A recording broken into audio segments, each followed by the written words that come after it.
Good morning, everybody. It's Chris Robinson, Rob Stack Marketing for today's pre-opening trading livestock comments for Friday the 15th. Interesting. We've got outside market slower.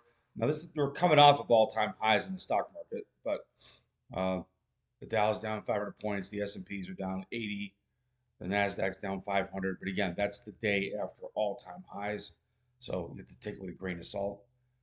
Um, Crude oil back above 104.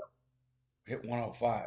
So this is the one thing that I find surprising. Now we've got crude oil back to 104, 105, and corn, wheat, and beans are lower. So this is the first time in a long time where we've seen that disconnect. I wrote the letter yesterday. Pretty much all of the new crop positions.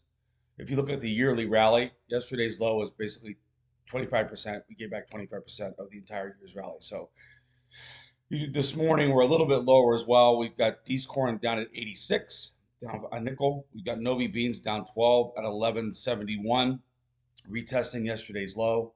July Chicago wheat down a dime, and it is Friday. You're going to see some profit taking. I think a lot of people that were um, new to the market came in longs and helped push us to those 30-month highs in new crop corn and beans, and 1 year highs in spot corn, and to the kind of the top of the trading range in spot beans.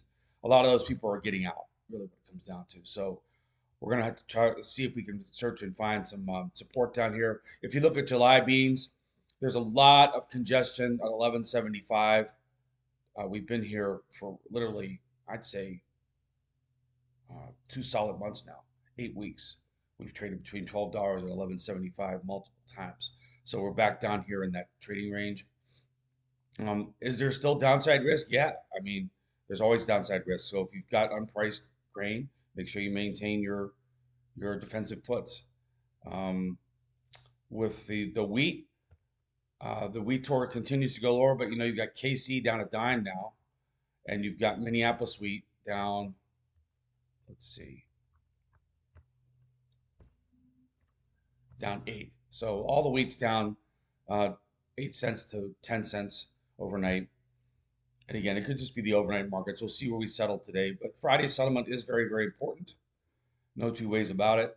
You also have cotton. For you guys that are growing cotton, cotton is coming off of its recent high of 88 cents.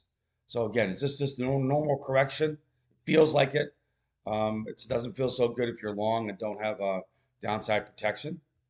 But we had a tremendous rally from December to 2-3 days ago. So I'm looking at D's corn. D's corn is at 81.34 overnight. Around 80 cents is a big level. That is a 38% retracement of the rally from 67, which is where we started the year, to 88, which is where we were just 3 days ago. So this correction, is it a correction in a bull market? Is it the turning point? Is it over? I don't know. Nobody does. We've got D's corn at 486 right now, November beans at 1171, and July wheat at 648. So that's how we start the day. We will see if we get any more sell pressure in the cattle as well. Cattle was strange yesterday. Cash is at record highs, but you see this spread between cash and futures. That seems to be what the market wants to sit with here for a while. In August feeders, right? The key level to watch, I'd say, is if we take out 352 to the downside, that could open up a door to a retest of the March 12th low down at 36. So that's what I'm looking at here this morning. It's going to be a very, very choppy day. You're going to see a lot of people, I think, evening up their positions heading into the long weekend. Crude oil is at 104. That's something to watch the rest of the day as well. This is Chris Robinson Ag Marketing, 312-638-8868. Give me a call. Let's talk about where you are with your cash sales. Let's talk about where you are with your hedges. Thanks.